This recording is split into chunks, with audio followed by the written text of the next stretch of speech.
Are you just writing jokes down in your notes pad? No. It's kind of strange. If there's anyone that would do that, it would be you. No, I don't do that. I'm very spontaneous. I don't plan anything like that. That's what you would call it? Spontaneous? Being spontaneous is out of the blue. Implies that you have... Out of the blue. Yeah, but it implies that they're funny. I don't have them planned. I just say whatever I think's on my mind. So, yeah, that's definition of being spontaneous. But the jokes suck, bro. Maybe you should think about them a little bit more. Yo, try not being spontaneous, bro. Maybe I should plan them. What is up, everybody? And welcome back to Italian Football TV. Finally. The World Cup final is on Sunday. We haven't had as much content come out, but we've all been religiously watching this World Cup. Literally. Even though I started off saying, this is a Fugazi World Cup. Yeah. Doesn't even matter because Italy's not in it. Greece is not in it. Thanks. But the World Cup bug bit me, and I have to say I am sad that it's coming down. I mean, we were saying in the beginning, it's like, it's going to be dumb. It's not going to be the same. This, that, not the same rules, all that. But when the World Cup starts... Not the same rules. What rules are you watching? I'm saying with this new technology that they're implementing... What new technology, bro? The ball? No, the chip, and then the automatic... Semi-automated offside? Offside, yeah. I couldn't find We're getting that in Serie A. Yeah, which is pretty interesting. I think it's third round, right? Because we're not getting on January 4th. We're getting on like the January 20th. Round, I'm pretty sure. The third round from continuation. Yeah, in Serie A. It should be interesting. But, I don't know, but if they start giving those ones where you don't like cut your toenails, I hate those. I would much rather just like look at it and be like, does the guy actually have an advantage or not? So then what's the grace space? So once you put the grace space, it gets difficult. Let's just go into the World Cup. So Mike, you and I for sure, because we're here every day working and we're watching the games. What's been your takeaways so far? Like what's your favorite story from the World Cup? From the previous World Cups that I've seen, I think this World Cup has had the most surprises, I would say. More underdog probabilities of going through, or just overall good stories of the smaller guys, which is pretty interesting. Underdogs are underrated. I saw that. Maybe a little bit. I saw that under the comment section for Croatia. Maybe a little bit of somebody both. was like hammering underdog. They were like, "Oh, Croatia's such an underdog," and like top comment is like, "Don't mistake underdog and underrated." That's definitely true for Croatia. For Croatia, it's true because to be honest, with Croatia, I didn't think they'll make it far. I saw a few of their games, and I was like, their players are kind of old, outdated. They're not gonna make it, but experience goes a long way. Even though a lot of them age and a few of them retired or whatever the case was, they still had that mentality of, we made a final before, we can push till the end. And even though that they didn't prevail against Argentina, it was a pretty bad match. You can see how far a winning DNA, someone like Modric being your captain, could bring you, and being at a final the previous tournament could go. It just reinstates what I always say this is my feelings. Just the way everyone sees football different ways. There's different ways to win. But for me, I would build a team around a good midfield first. And when you have a midfield like the midfield that Croatia has, you are always in games. Like Kovacic was unbelievable. Brozovic, Modric.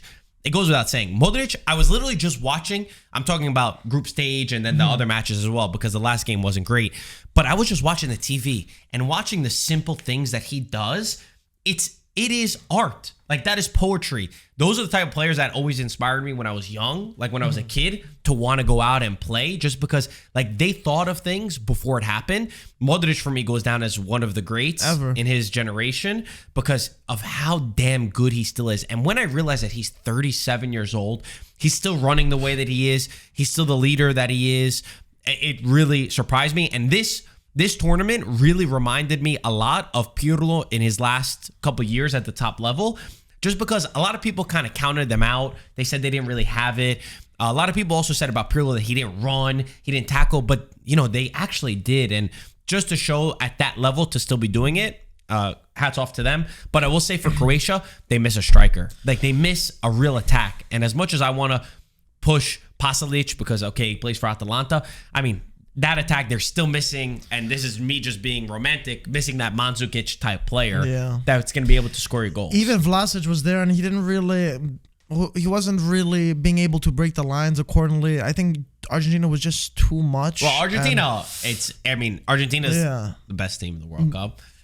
We'll see. We'll see. But I think so. Either way, it's okay. I get it. Yeah. You would have expected a little bit more in that semifinal from them. For sure, yeah. More of a fight. I think that they got way further than a lot of people expected. For sure. And 100% agree that it's not, I wouldn't say they're not underdogs. And I don't think Croatia can be considered underdogs. They're a population of just 3.8 million people. Crazy. And the fact that they consistently go up against some of the teams that are always favored and they're still counted out, they understand this little detail about how to win.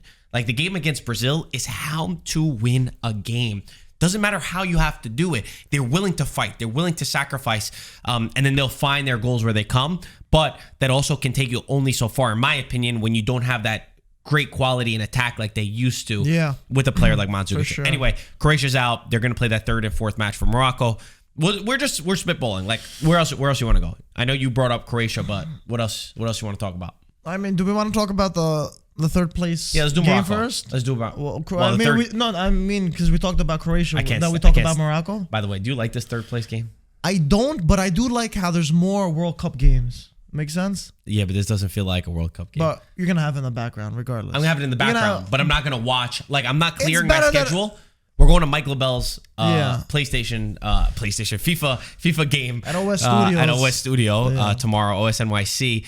That's so for me. If that was the quarterfinals, semifinals, or finals, there's no way I would be able to go to it. But I'm like, all right, we'll play FIFA, and then the game will be on in the background. But all I'm saying is more football. I'll never complain. That's it. That's all I'm saying. That's a great motto. We should put that on a shirt. We should, right? By the way, talking about shirts, we're wearing our culture shirts. Oh, these dropped. The same kind. Wow. These dropped. A lot of them are sold out, but there are some sizes available. Use the link in the description if you still want some Calcio merch. That's right. It helps support us. It gets us going. We are relaunching all of our new merchandise. This is the first. It's beautiful. It's so freaking soft. It's got a cool look to it. I've gotten stopped like 2 or 3 times, literally walking in the neighborhood because of how it looks. This stitching is immaculate. Yes. Incredible. Looks good. Anyway, if you want yours, go to the link in the description. So, wearing the same color as red, Morocco. I think they brought out the emotions in all of us. For me, they are the underdogs rather than they're the underdogs of the tournament. And when we were doing our brackets, and we'll talk about our podcast prediction brackets on who's winning at the moment, if you even don't know. But I always believe that there's one team that goes very forward. There's that dark horse that we see in every single tournament. And if you look at our predictions, each of us tried to guess who it could be. Exactly. Mine was Serbia. Antonio's was Belgium. I don't remember who yours was. We could check if you remember. There's always that one team. Nobody predicted that Morocco could be that team. And again, the discipline that team played with, the organization, the skill that they had with their wings, then the immersion of Amrabat, where the entire world finally learned who this player was, and he was the best midfielder in the tournament. Freaking president of France, Macron, said that he was the best. Like, how much higher praise can you get than that? That was crazy. And the fans of Morocco. Where we live, there's so many Moroccans. We literally went outside. That's a beautiful thing about living in New York. You get these little pockets different cultures of culture. Yeah. But Morocco was one of the strongest ones that I could see. And you're cheering with them. And the thing that I loved about them is that they had the ambition of like, hey, we don't care. I remember when we did the Spain game, we sort of when we spoke to some of the Moroccans, we kind of said like, wow, that's incredible. Like, that's so great for you. And the first thing they responded is, yo, we're not done. We're going for Portugal next. Like, they had the ambition to try to make their entire country proud, which, of course, a lot of the World Cup teams do. But they sort of did it in a different way where their energy of the team was extremely infectious, to me at least. It was really nice. I think the whole aura of this Morocco team, this World Cup, they were like the team of the people. You know what I'm saying? Like, if you don't have a team to support, and, you know, everyone likes the underdog story.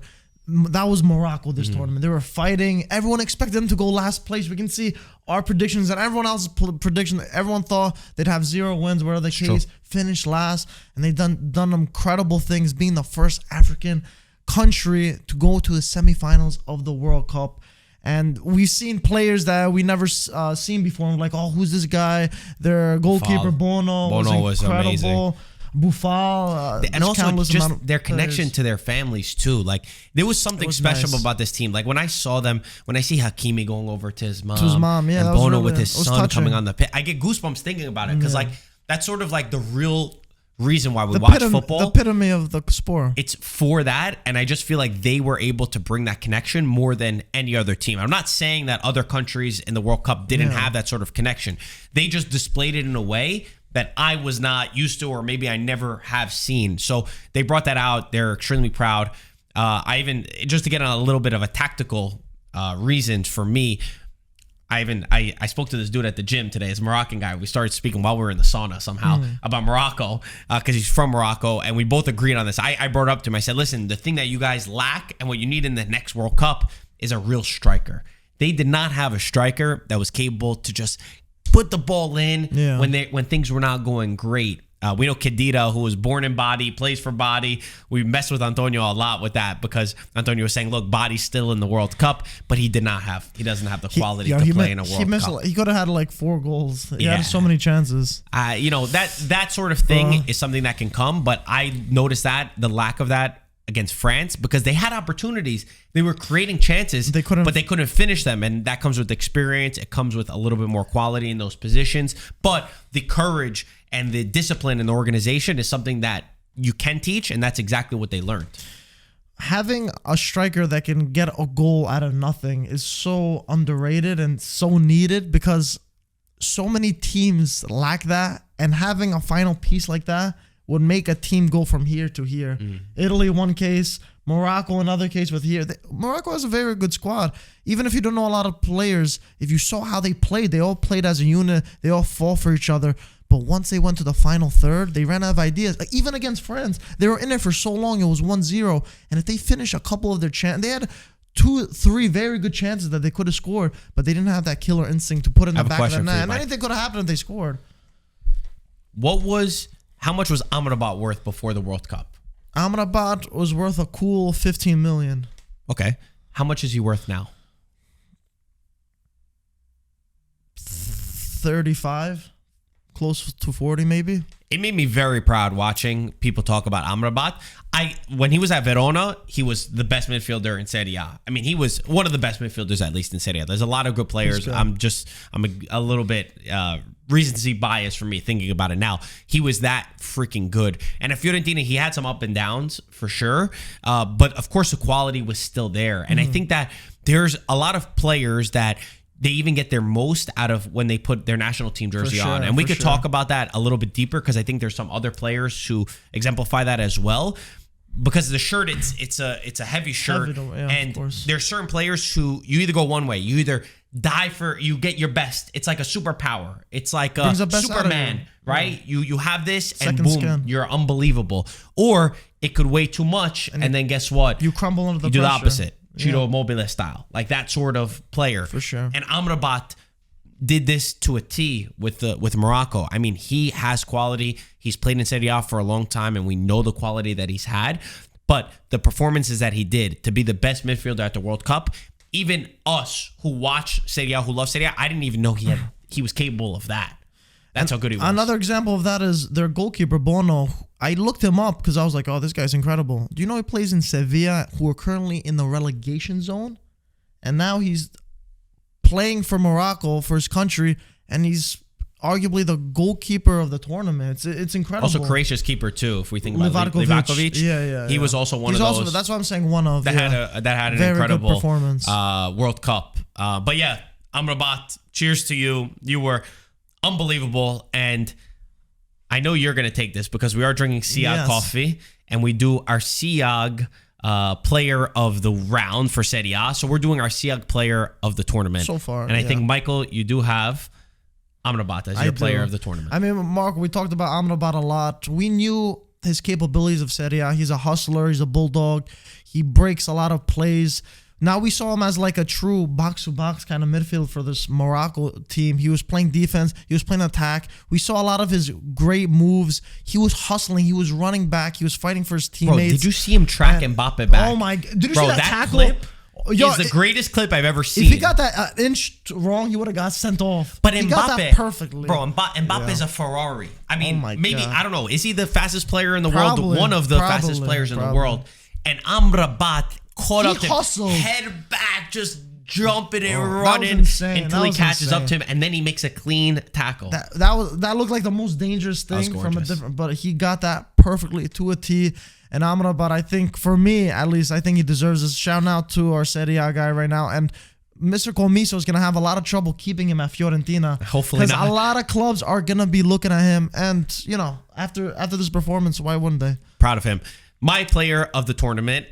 I've been stuck between two players that play for the same team and that are both unbelievable because they have similar stories. Okay. They were not expected to start. They were not in the starting 11. They often get overlooked by many people, but they are clutch players. They are players who prove in the top moments that they come through. Of course, I'm talking about Giroud and Theo Hernandez. I'm going to give mine to Theo Hernandez. I know that he made the blunder, the penalty kick where Harry Kane ended up missing it. But the fact that he took over for his brother, who was injured in the first game. And I would say that between Giroud and him, more people would expect Giroud to do well than Theo Hernandez. I'm talking about non-Serie A fans, right? Because they know Giroud from playing in the Premier League and stuff, right? Chelsea. Also, Giroud was in the team that I'm making him sound. He was in the team that won the World Cup, the last World Cup, 2018 World Cup. He didn't score a goal, but he still was there. So yes, I'm very sure about my choice now for Theo Hernandez. I was trying to decide between the two, and Theo Hernandez, what he provides on that left side, also how he has worked with Mbappe too and complemented each other. Overlaps. His runs through the middle. I mean, the goal that he scored as well in the semifinal is not an easy goal at all. He gets involved in the attack. Defensively, he's been solid. He's been there. Part, yeah. He has. He's fit into the team. And you come in with all this pressure, taking over for a brother that gets injured. You're not a first-choice player, right, in the team. You've often been overlooked. And he has been unbelievable. Best left back in the world. I felt it for a while in Serie A. Now that he's doing it at the World Cup as well, he is so freaking decisive. He brings in extra quality to the attack of any team that he has. He's important for Milan. He's important for France. Two teams that are come off of winning in their last tournaments, right? Milan won the Scudetto. France won the World Cup, the last World Cup. For me, Theo Hernandez playing in important roles. He also got an assist when he came in for his brother, I believe, the first match. And we're talking about... He did, yeah. Yeah, and we're talking about market values, Marco, we're talking about before. I want to ask you the same question. For Theo? For Theo and Giroud, because you're stuck on both of them. Okay, so, well, Giroud, his age, obviously, the market values is not really there, right? Because he's not going to get signed by another team. We need to stay at Milan. I think Theo Hernandez, what was he before the World Cup? Well, give me yours. 65 million? Okay, because I have Gazzeta's What ratings. does Gazzetta say for him? So Gazzetta have him at 50 before. Before? Yeah, before. Okay, so maybe I was a little bit high. 65 million? I mean, we need to actually check what a modern day fullback goes. What did Hakimi go for? Do you How much remember? he sold for? Yeah. What did he go for? 65 million? I think 65, 70 million. He's got to go for that range. 70, 75 million? Okay, Gazzetta have him for 70. So Okay. a 20 million increase in a few week tournament, which is pretty good, right? I mean, when you do it, the only thing is, I do believe that there's a lot of players that do really good at a World Cup, and then they don't transition that into club. That's not the case for Theo Hernandez, obviously, but it can be for some of these guys who we see doing amazing, and then they won't bring it on. Like I said, you play different. Also, tournament's just a few weeks, kind of like that James Rodriguez where he did so amazing. Not a knock on James Rodriguez, but just to give you an example of somebody that just explodes. And to go back to the Amrabat, they have him before the World Cup 20 and now after 35. Okay, For so it's Amrabat. pretty much so the it was range. pretty similar. I think you said 35. Yeah, but I said 15 before what he was worth, well, for the most part. Let's take a second so I can read this thing. Oh, okay. We can finish it, and we can say that's all right. I don't want to cut this out, bro. Obviously. So yes, those are our SIAG players of the World Cup. Thank you for sponsoring us. Guys, there is a link in our bio. I'm looking at it right now. They have a deal going on. You get one espresso machine. It's called the Frog, as Ludovico We has actually told us. just got it. It's very good. And we love it. We're It's cranking amazing. out espressos left and right. And you get 2 boxes. This is a special discount. Guys, go to the link in our description. It's 300 espresso coffee pods if you get this deal, plus a machine. This espresso is the only freaking coffee that our crew can agree on. Exactly. From old to young, it's the only one after a year of going through coffee brands that wanted to work with us. This is the only one we've been able to agree on that we all love. So thank you to SIAG. Get yourself some SIAG coffee. Link is in the description. Let's keep going. We've talked about the 2 semifinalists. The finalists, it's going to be France and Argentina. Yeah. Let's continue on the theme of France first, since we've already been there. France. Oh, you want to go? Go. I just said France. I think, Mark, you're the only one that... I give props to Mark. Mark is the only one that put Argentina and France to go to the final. 2 best teams in the tournament. Quality-wise, I'm so happy that this is the final. I think Brazil were unlucky. Nah, bro. I never believed in Brazil, man. I think I never believed in Brazil. Livakovic was a beast, and everyone went crazy for this Score. Brazil. I never saw it. They were this close of going through. They went through. Argentina went out because of a deflection. Argentina like this to Brazil. If they went through, Argentina would have beat Brazil. That's how I always had it. I had Brazil going through. I think Croatia, I had Brazil going to the semifinals, but then Argentina beating Brazil. I would have loved to see a Brazil-Argentina semifinal. Me too. That would have been so good. But okay, I had that, but then I have Argentina either way winning. I mean, all I'm saying is Croatia. If you're gonna put up a fight against Brazil, don't go out like that. Like, I like Croatian stuff, but don't go out like that and lose 3-0. Like, put something Argentina's quality is too much. Either way, what I was saying, for me, these 2 teams are the 2 best teams in the tournament. Quality-wise, just the way that they've played as a group. I love that. I do love underdog stories, but at the same time, I love big matchups. Yeah. I love the England versus France. I love Netherlands, Argentina, these heavyweights, these powerhouses that go against each other, because there's something different when they play each other. There's a different weight that's held. Different gravy. It is, and they're teams that both of them won 2 World Cups each. It's amazing to watch, and there's a lot of history on the line for both of these sides. So first, sorry not to interrupt you, but I am saying I'm very happy that this is the final, because I think both of these teams absolutely deserve to be in this point for being the best. And you teed me up, because when I looked at the rosters and I thought about the teams before the tournament, it was very clear. And then once I saw the matchup, that these 2 teams were the 2 best teams in the tournament. So talk to me about France. I mean, France surprised me. I didn't think they were this good, especially. You had them going out to England, right? Yeah, I don't know what was going through my head. No. So what I'm saying is, like, what's been different from the France that you saw on paper to the one that you're seeing right now? I think the biggest difference as well made me go with France getting kicked out from England was the injuries. There was a huge injury crisis. I think 5 or 6 of their starters weren't supposed to be there, and their whole midfield was different. Benzema was a Ballon d'Or winner. We all know Giroud was good, but Ballon d'Or winner Benzema wasn't going to be there. A defender or 2 wasn't going to be there. Mbappe. There was a few of them, and I forgot who it was. There was just a lot, and I was like, Lucas Hernandez went out exactly early in the first game, and I was like, there's no way they'll go. I mean, it's still France, they have some quality, but there's only so long it's gonna last. I think England's gonna kick them out if they meet or whatever the case is. But I came to realize France is probably the most stacked team in terms of depth, other than any other team in the world. 1000% agree. Dude, if there are A teams injured, they got a B team. If their B team's injured, they got a C team. It makes no sense. If their C team's injured, where are they getting all this talent from? What are they drinking over there? It's unbelievable, bro. Do they have different croissants than in Italy or something? No, listen, Italy and France. That's crazy. We have a big rivalry, of course, but you gotta appreciate. I don't greatness. I see past that when we talk about quality and you want to appreciate what France is doing right now in this World Cup is something sensational. It is something actually incredible when you think about. No other nation in the world has quality like France in their roster. The depth. I don't think there's a team in the world, Brazil, even Argentina, England, Italy, whoever you want to talk about. No, they don't. Any team in the world goes into a major tournament without losing the amount of players that they lost. I don't think anyone could ever get to the final. It also takes a lot of mental fortitude and good coaching within the group to be able to maintain that.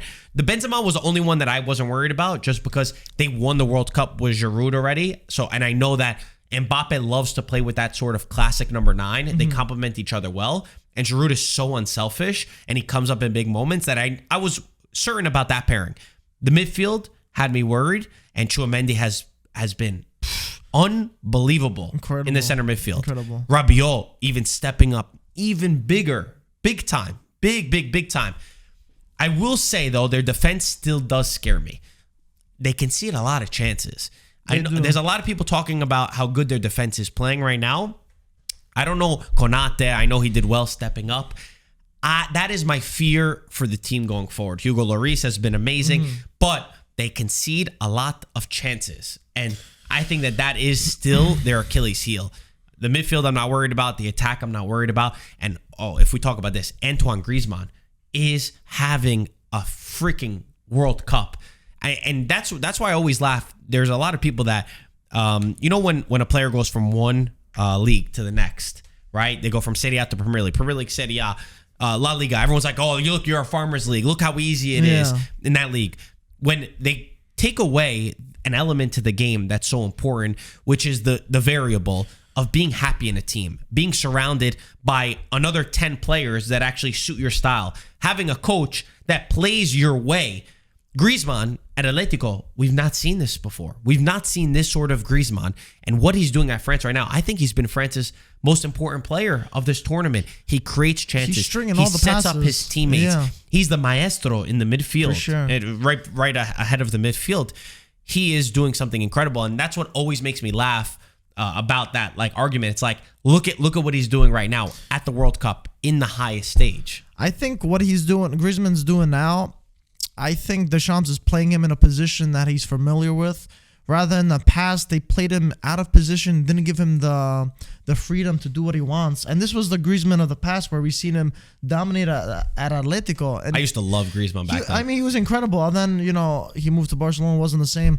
But I think the biggest thing that we can learn from this France team is I think a lot of teams could take some notes from this France team. And I think the biggest thing is in their league, they play a lot of their youngsters. They play a lot of, I think compared to any other top 5 league, if you look, they give the French youngsters more of a chance. In Italy, it's very tough. And I don't know if it's the media or stuff like that. The Italian media is scrutinized their coaches so much that the coaches are scared to put in a youngster. They're scared to give them a chance because if he makes a mistake, we can concede. Then if we concede, I'm going to be on the paper. I'm going to lose my job. Or they're scared that they're going to cost them. And I think that's the wrong way to approach it. In Liga, I think they're more open to play their youngsters. They know they have good academies. They know they have good youth. Play them. If they fail, whatever. Let them breathe. Let them fail. Let them learn. Let them try. And I think this is what, I'm not saying this is a main ingredient, but I feel like it stems from this. Nothing bad will happen in the long run if you really rely on your youth and actually play them. And I think that's one of the reasons why in the future we're going to keep seeing France consistently challenging for a World Cup. They're always going to have talent.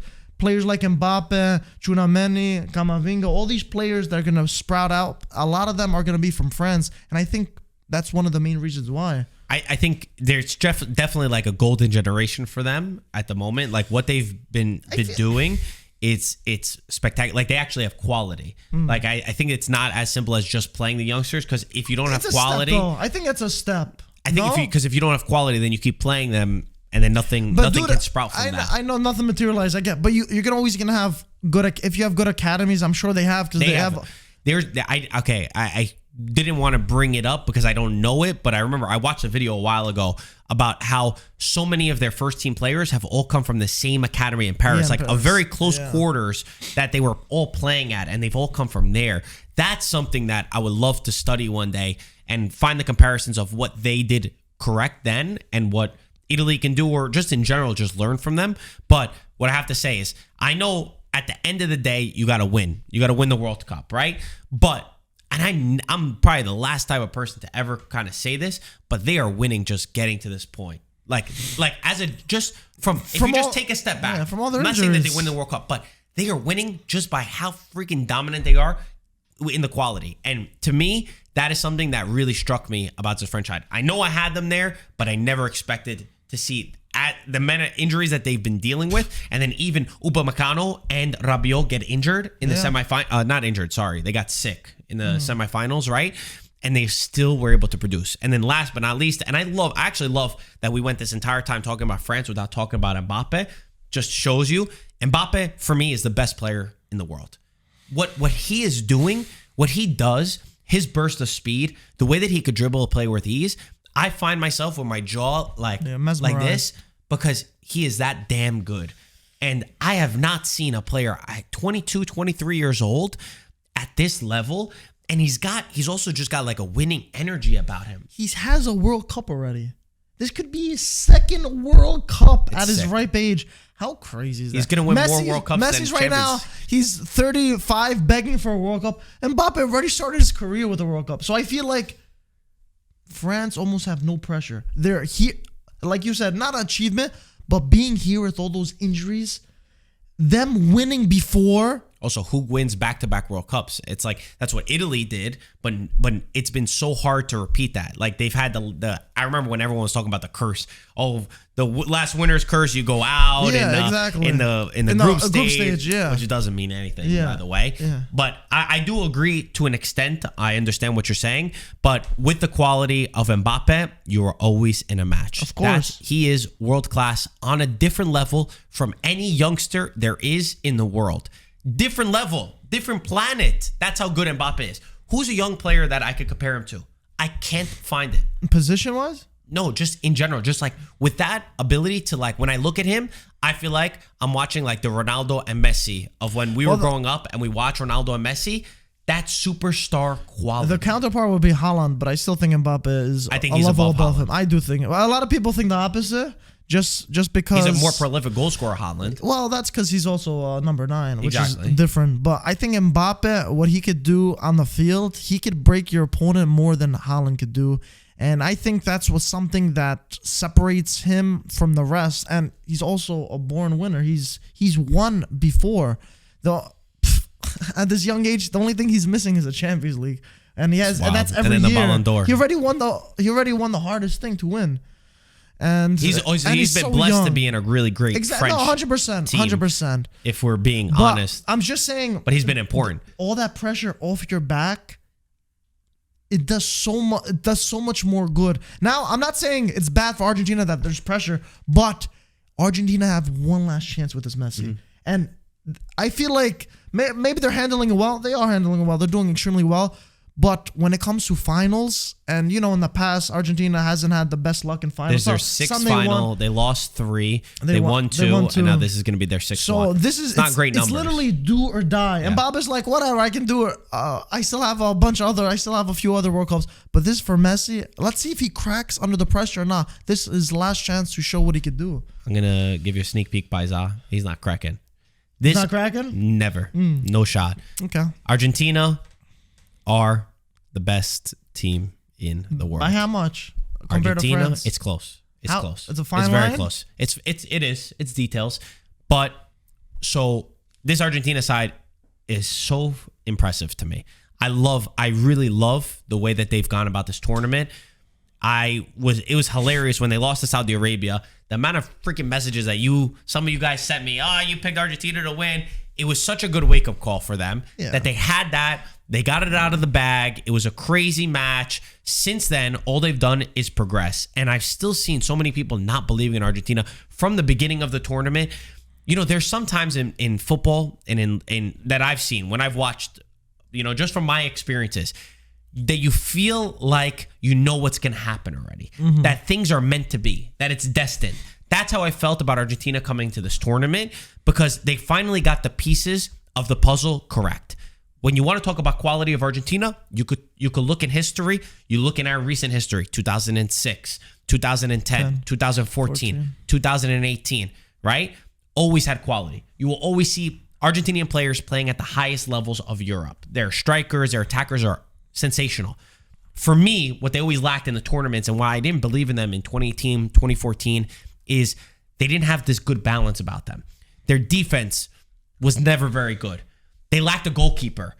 Now, for me, from what I saw of Argentina, Emil Martinez has been incredible in net. What he did for them against the Netherlands, you need a goalkeeper that comes up in big moments. They have a goalkeeper that they can rely on. They have a defense that they can rely on with Otamendi and Romero in the back. And then Lisandro on the bench that could come in. Molina, who's playing at Udinese, and I was begging Serie A teams to freaking buy Molina for such a long time.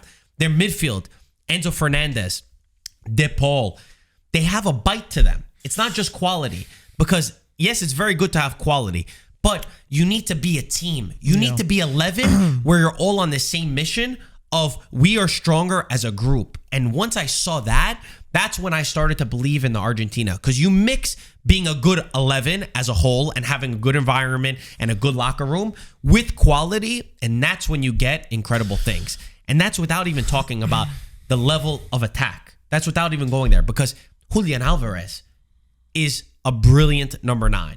Like, he sat Lautaro Martinez down on the bench, and he's sitting Paulo Dybala on the bench, who both have quality, but Julian, his link up with Messi has been so crucial. What are you going to push back on? Lautaro sat himself on the bench. With all due respect to Alvarez, he's good. He's a good prodigy. But if Lautaro played like Lautaro Inter, he'd be starting. Let's call a spade a spade. I think Julian is better. In this tournament, yes. I think he's more talented.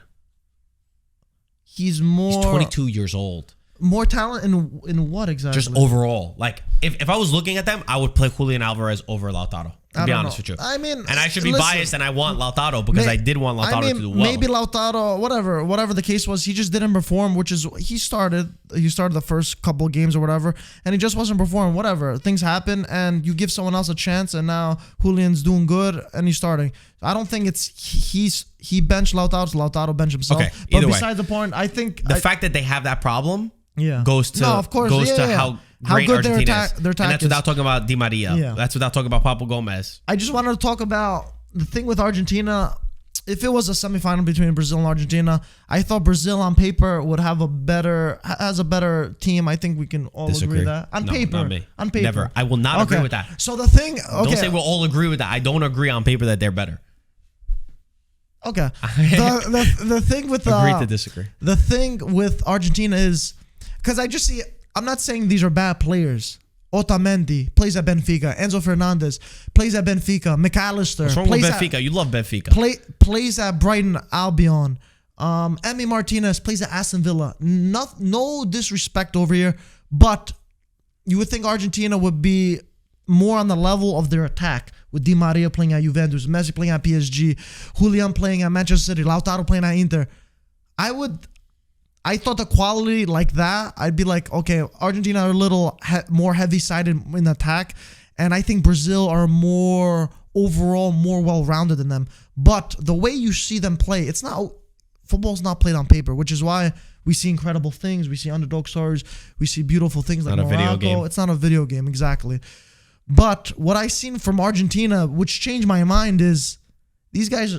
They're dogs, man. They fight for every shot. Acuna, man, I don't want to say he's an average player, but when he puts Argentina jersey on, man, he would kill anyone.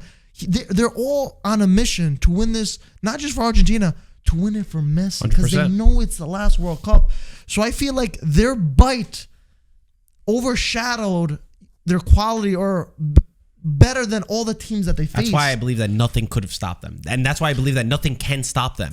That's how well balanced they are. And I love teams like that. I've always personally just loved teams like that are often overlooked. And we've had Italy sides that were kind of like that, where people they looked on paper and they're like, all right, this team's not that good. But then when you watch them together, they built a family, they built a unit, and they had something greater than them that they were actually fighting for. It wasn't just like prima donnas that they popped onto the field. I think that has helped them the most. And again, we kind of did the same thing with Mbappe. We didn't even talk about Messi yet, and the level that Messi's playing at now at 35 years old. I mean, the guy finds balls and finds spaces that you can't even dream of, that you can't even imagine. He's beating his player, the way he dropped his shoulder on Gvardiol and turned him and then passes the ball to Julian Alvarez. I mean, what Messi's doing right now, he's giving it his all. I think also I've seen this analogy be given, he's got a little bit more bite to him as well, because he always looks like just a nice guy that sometimes the Maradona spirit's coming out in whether him. It is that or whether it's just he realizes it's last moment, or if the energy of the rest of the team is also impacting him as well, because you could see, I mean, there's always jokes about De Paul being his bodyguard, but it sort of feels like the whole team is that bodyguard for Lionel Messi. And their coach also has gotten things so correct in terms of he made a lot of different choices, which I didn't always agree with. A lot of I different didn't agree lineups. with a lot of them, but they've worked out so far. The one thing that I'll say about Argentina that has me worried is that a lot of times, even though that they scored first in every game, they let teams back into matches. And okay, you do it in games in the group stages against Mexico. You do it against Poland. You do it against Australia. You can get away with it. But if you do it against a team like France that has the quality that France has, they kill you. France has been so efficient. France gets a few chances and they put the ball into the back of the net. And my last thing, the game against the Netherlands, they sort of got their spirits got the better of them. So what I mean is that I saw Netherlands, when they were up 2-0, you would expect them to manage that game a lot better. And in the last 10 minutes, some of the things that they did were not smart. Yeah. Like, they weren't smart to kill out a game. Like Paredes, who makes a tackle, then kicks the ball at the bench. Yeah. I have no problem when you do that. I'm not talking about from that level, like on sportsmanship. It's just not smart because then you're riling up your opposition. It's you woke up a sleeping beast. They kind of woke them up a little bit, and they made the game. They made the game very scrappy, which I wanted them to just see out the game, pass it around, wait, absorb, and then go. That's my one fear for the team. And just to talk about that Netherlands stuff, I don't know if you want to, but like the whole thing where they say that they were unsportsmanlike when they were celebrating afterwards. I think for me that's all BS. That's like. Joke. I think that people got mad First at of all, I think that adds spice to the thing, and it makes you want to watch it more. Be like, oh, what happened? We're all humans. If you're mad at that, you've never been a competitor. Exactly. First, you never had any competition. You like drama. You like this, and also apparently a few of the Netherlands players were saying stuff during the penalty shootout. Rightfully so. To get it, but see a lot of the details are.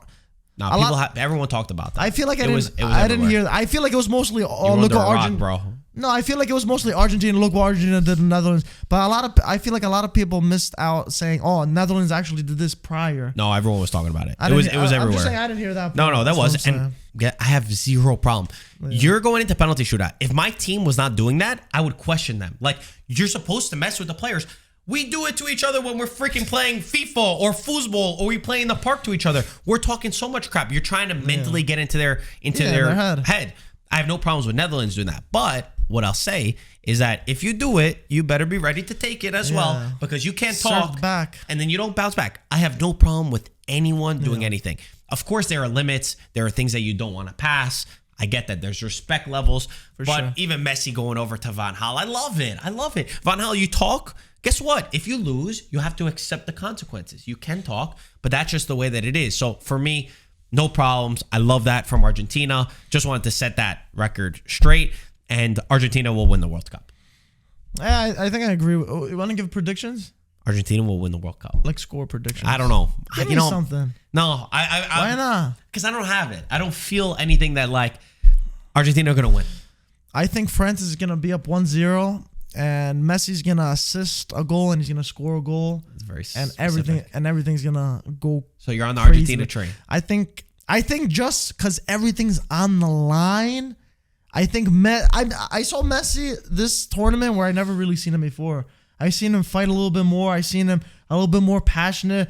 I seen them knows how much this means. Welcome aboard. And I think Marco convinced me. Well, but I don't say it like.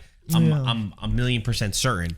I mean, that's my bet. No one's certain. Sorry, not to say it like it's such a lopsided. No, it's gonna be close. Argentina are the favorites. I've checked the bookies because I've had a bet on Argentina for a while now. You're buying us dinner for not you. No, man. I just said who'd you have winning? Portugal? No, I had Brazil winning. Brazil. Who had Portugal? My dad had Portugal, I think. Yeah, your dad had Portugal. Pete has Argentina as well. Antonio has Belgium. Antonio has Belgium. You had a Brazil-Portugal final. My dad had Brazil-Portugal final. Portuguese-speaking Antonio had Spain, Belgium. Peter has Spain, Argentina. I have Argentina, France. But either way, I will say this as well. As much as we've gotten to this point, I give credit whoever wins. I think that they deserve it. They've both been they've both been that good to get to this point where even though I say that I believe Argentina will win, I do believe Argentina are the best team. France has the quality to go out there.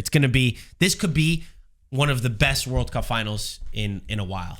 How much you rate this World Cup in the whole entirety of it? you know what? Every time I watch a World Cup, I always You think always it's say the it's best. the best. Because I you're know. in the moment, Yeah, and it's I don't the want it to moment. end. And as much as I love Serie A, I'll be honest with you, like I would, it's like I'm enjoying the World Cup that much that I'm like, how are we gonna go back to Serie A now? And of course, once I get into the mood, we'll be fine and we'll remember all the storylines. But somebody asked me the other day about Tottenham Inter, and I didn't even remember that they were linked up in.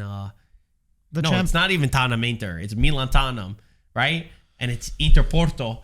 In the Champions League. And I was like, I completely forgot that the Champions League even existed. That's crazy. I've been in that bubble. That's how it is, though. The same thing in the Champions League, too. When it goes to international break, like, I want club football. It's just like a seesaw of emotion, basically. Yes. That's it. Do you have anything else? Anything else from the World Cup that shocked you? Or that you want to shout out? If Argentina win, Messi's going to be the MVP, right?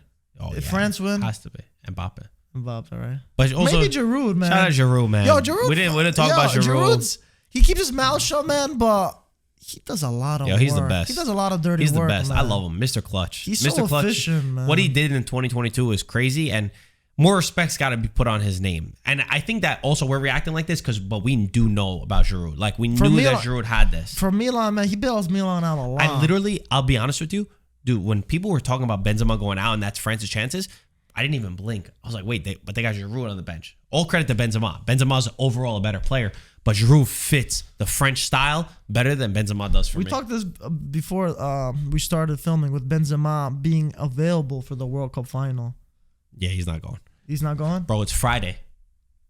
It's Friday. He's not going. You don't think no, bring him on the bench, and if they need him, bring in the Ballon d'Or winner the last time. You're for all the shit Hauser, aren't you? Mike loves that stuff. If you know anything about Mike, bro, this guy wants a team to concede in the 91st minute, the other one to come back 92nd. That's what penalties, brings the emotions red out. cards. You don't like that? That's what I brings do, the but you're most. going a little bit too much now. It's like a drug. It is a drug. On that note, guys, as always, thank you so much for watching. We'll talk to you soon. Comment who's winning the World Cup down below. Ciao, guys.